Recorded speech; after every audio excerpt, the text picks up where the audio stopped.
আজকে আমি একটা অন্যরকম ভিডিও নিয়ে চলে আসছি। এখনকার বাচ্চারা মোবাইল ছাড়া চলতে পারে না, কিন্তু একসময় আমরা নানান ধরনের খেলা করেছিলাম। সেই সব খেলাগুলোই আমি আমার বাচ্চাকে দেখাতে চাইছি।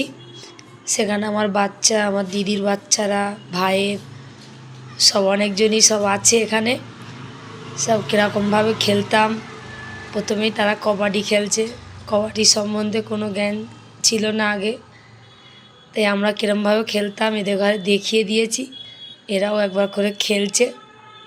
তার মধ্যে দু একজন জানে হয়তো, কিন্তু আগে ঘরের দিন খুবই ভালো একটা দিন ছিল। বিকাল হলে কেউ মোবাইল নিয়ে পড়ে থাকতো না। এখন ডিজিটাল যুগ এসছে বলে ডিজিটাল খেলাধুলাও চলে এসছে, কিন্তু এই সব খেলাগুলো সত্যি শরীরের পক্ষে খুব ভালো। শরীর মন সব কিছুই ঠিক থাকবে। আমরা এরকমভাবেই দিন কাটিয়েছিলাম। তাই আমি এখনকার ছোট ছোট বাচ্চাদের ঘরে এটাই শেখাতে চাইছি, আমার ছেলেকে বিশেষ করে, যে মোবাইল খুবই ক্ষতিকর জিনিস একটা। মোবাইল দেখে কিছুই পূর্ণ হবে না। খেললে মন ফোন সবই ভালো থাকবে, খিদেও লাগবে। তাই বাচ্চাদের ঘরকে দিয়ে খেলাচ্ছি। খেলাটা দেখতেও খুব ভালোও লাগছে, আমার নিজেদের স্মৃতিও ফিরে আসছে। এই যে আমার ছেলে কবাডি খেলতে গিয়েছিল, তাকে চিকের মাঝেই ধরে নিয়েছে, আবার দ্বিতীয়বার গেছে, কিন্তু আমার ছেলের দম ছেড়ে গেছে, মানতে চাইছে না, তাও কিতকিত করে যাচ্ছে, কবাডি খেলছে। আজকে দেখাবো অনেক রকমের খেলা। আমার ছেলে কিছুতেই দম ছাড়ছে না, খালি বলছে ওর দম আছে, কিতকিত করেই যাচ্ছে। লাস্টে হার মেনেছে। আর একদল চলে আসছে এইদিকে,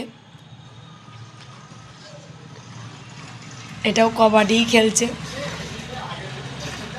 এই খেলাটা শুধু খেলার উদ্দেশ্য নয়, এই খেলার উদ্দেশ্যটা এটাই, বাচ্চাদেরকে মোবাইল থেকে দূরে রাখার জন্য আমি আমার ছেলেকে এই খেলাতে ভিড়িয়ে রেখেছি, যাতে ও খেলার দিকে মনটা আসে। তবু তো যতটা টাইম খেলছে ফোনটা একটু দূরে থাকবে মনে করি, কিন্তু আমাদের টাইমে তো ফোনও ছিল না, কিছুই ছিল না।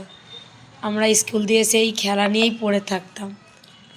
এরা সেটা মনে করতে চায় না, বিশ্বাসও করতে চায় না, কিন্তু খেলে তো আমার ছেলে বলছে খুব ভালো লাগছে।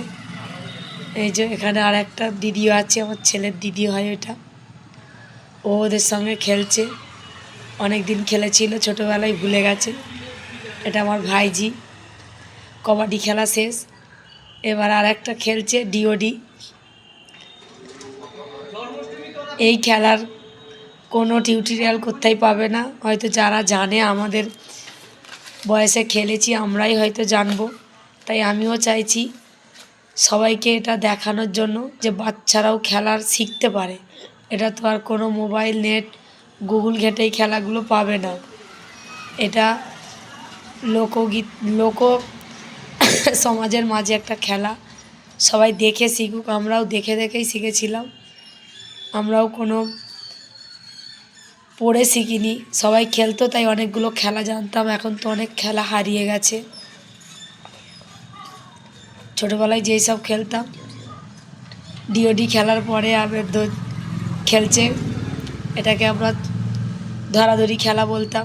এটার অনেক নাম আছে, যেমন আমার একটা বজ্জি বলছে এটাকে গুল্লি খেলা বলা হয়। বিভিন্ন জায়গায় বিভিন্ন রকমের নাম হয়, কিন্তু আমরা ওটা ধরাধরি খেলা বলতাম। এখানে আর একজন আমার ভিডিওর সামনে চলে এসছে, হ্যালো গাইস বলছে, টাটা দিচ্ছে আমার।